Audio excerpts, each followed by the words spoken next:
Il était une fois, dans le village paisible de Nyangé, vivait une femme nommée Liana. Elle avait 37 ans et était l'aînée de sa famille. Malheureusement, parmi ses 3 jeunes frères et 2 sœurs, elle était la seule à ne pas avoir encore trouvé de partenaire. Liana avait grandi entourée de ses parents, Adissa et Olu, et de ses frères et sœurs. Au fil des années, tous avaient quitté la maison pour se marier, laissant Liana la seule encore célibataire. Ce fait ne passa pas inaperçu dans la communauté soudée de Nyangé. Les villageois commencèrent à murmurer à son sujet, et Liana pouvait sentir le poids de leurs regards évaluateurs. Le village, qui était autrefois un lieu de chaleur et de confort, ressemblait maintenant à un terrain de jugement. Le cœur de Liana s'alourdissait chaque fois qu'elle voyait ses amis du lycée et de l'université fonder leur propre famille. Tous semblaient avoir avancé, la laissant derrière. Un soir, alors qu'elle était assise sur le porche, sa mère, Adissa, vint la voir avec un sourire réconfortant. « Ma chère Liana, ne perds pas espoir. Le moment de Dieu est toujours parfait. Ton temps viendra, tu dois juste être patiente. » « Mais maman, tout le monde est déjà marié, même mes amis. Je me sens si seule et indésirable, » répondit Liana, les larmes aux yeux. « Tu n'es pas seule, mon enfant. Ta valeur ne se mesure pas à ton statut matrimonial. Fais confiance au plan de Dieu. L'homme idéal viendra à toi au bon moment. » Bien que ces paroles l'aient apaisée, la tristesse continuait de peser sur le cœur de Liana. Elle se consacrait à ses activités quotidiennes, aidant la communauté et s'occupant de la maison, espérant que quelqu'un finirait par la remarquer. Un après-midi, alors qu'elle revenait du marché, une voiture s'arrêta devant elle. Le conducteur baissa la vitre, révélant un homme séduisant qui se présenta sous le nom de Malik.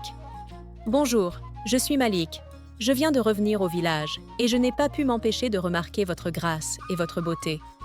Pourriez-vous me faire visiter les environs ?» demanda-t-il avec un sourire chaleureux. Liana hésita, puis répondit « Je suis occupée par les tâches ménagères, peut-être une autre fois. » Mais Malik insista. « Allez, ne soyez pas trop occupée pour un nouvel ami. Laissez-moi au moins vous ramener chez vous. » Après un moment d'hésitation, Liana accepta de monter à bord. Durant le trajet, ils discutèrent longuement, et Malik sembla sincèrement intéressé par elle, sa famille et la vie au village. Lorsqu'ils arrivèrent à la maison, la mère de Liana, Adissa, était en train de s'occuper de ses plantes. Malik sortit de la voiture, se présentant à elle. « Bonjour madame, je suis Malik, le fils d'Ad, l'homme d'affaires de la ville. Je viens de revenir au village et Liana a gentiment accepté de me faire visiter. » Adissa, ravie de voir un jeune homme s'intéresser à sa fille, l'accueillit chaleureusement. Après une courte discussion, Malik prit congé, promettant de revenir bientôt. Tandis qu'il s'éloignait, la mère de Liana ne put cacher son excitation. « Liana, ma chère, ce jeune homme semble être quelqu'un de spécial. J'ai le sentiment qu'il pourrait être celui que tu attends. » Les jours passèrent, et Malik tint parole. Il rendait visite à Liana et à sa famille fréquemment. Au fil du temps, les 2 jeunes gens apprirent à se connaître, partageant leurs rêves et leurs craintes, à l'ombre d'un grand manguier dans la cour. Un jour, alors qu'ils étaient assis sur le porche, Liana prit son courage à 2 mains et se confia à Malik. « Je t'apprécie vraiment, Malik, mais je dois partager quelque chose avec toi. J'ai 37 ans et je n'ai jamais été mariée.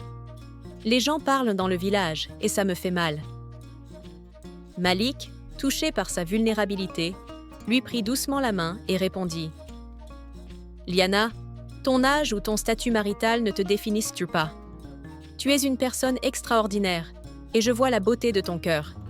Ne laisse pas les mots des autres t'affecter. Je suis là pour toi. » Les larmes aux yeux, Liana sentit un poids se dissiper. Malik lui offrit une épaule sur laquelle s'appuyer, et leur lien se renforça chaque jour davantage. Quelques mois plus tard, Malik fit une promesse à Liana.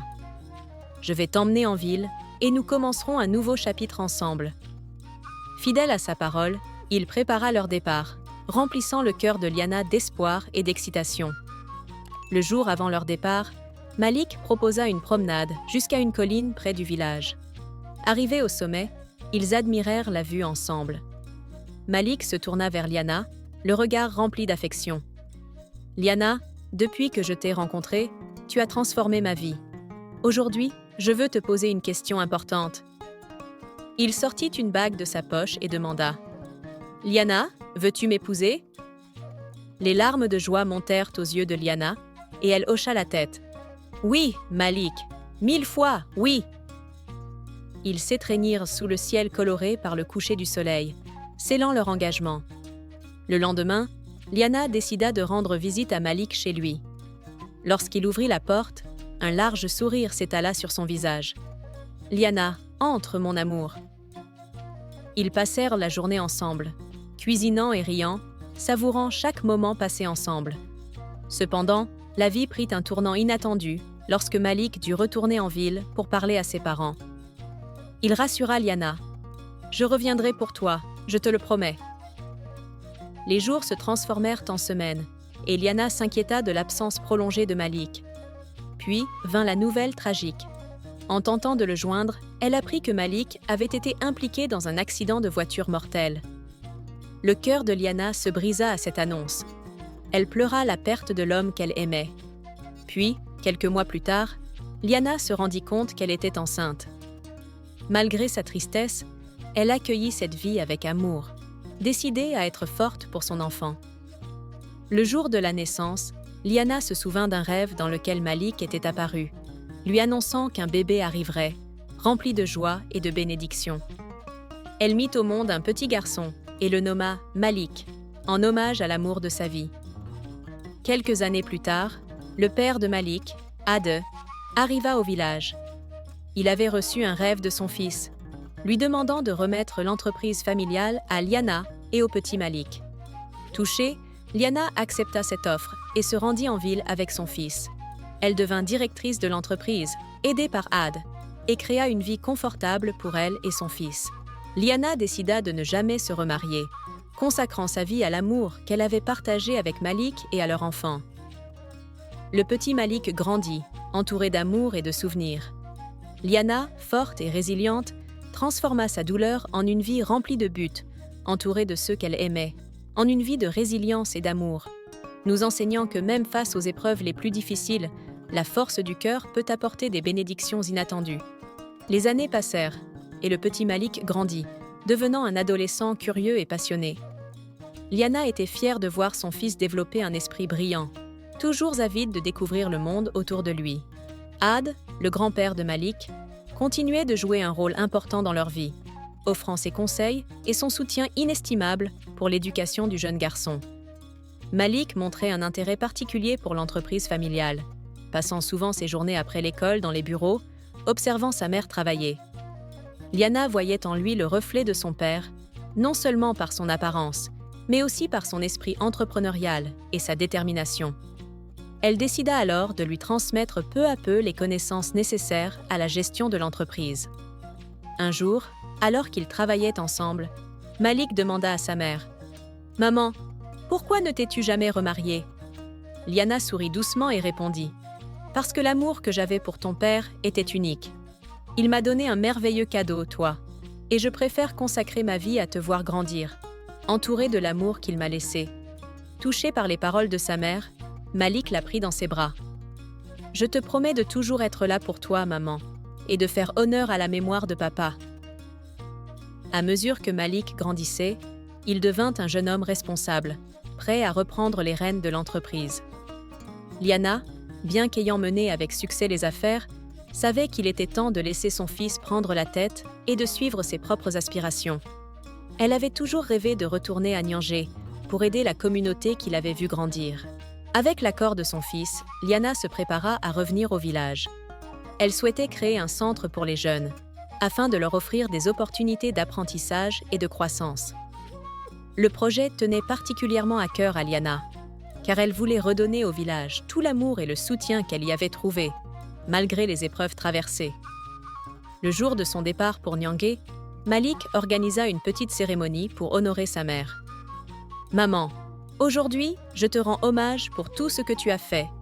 Tu es une source d'inspiration non seulement pour moi, mais aussi pour tant d'autres. Merci pour ton amour et ta force. » Liana, les larmes aux yeux, embrassa son fils et lui souhaita de réussir dans sa nouvelle vie de dirigeant. « Malik, je suis tellement fière de toi. Prends soin de toi et n'oublie jamais que je suis toujours avec toi, peu importe la distance. Liana s'installa à Nyangé et travailla sans relâche pour faire de son rêve une réalité.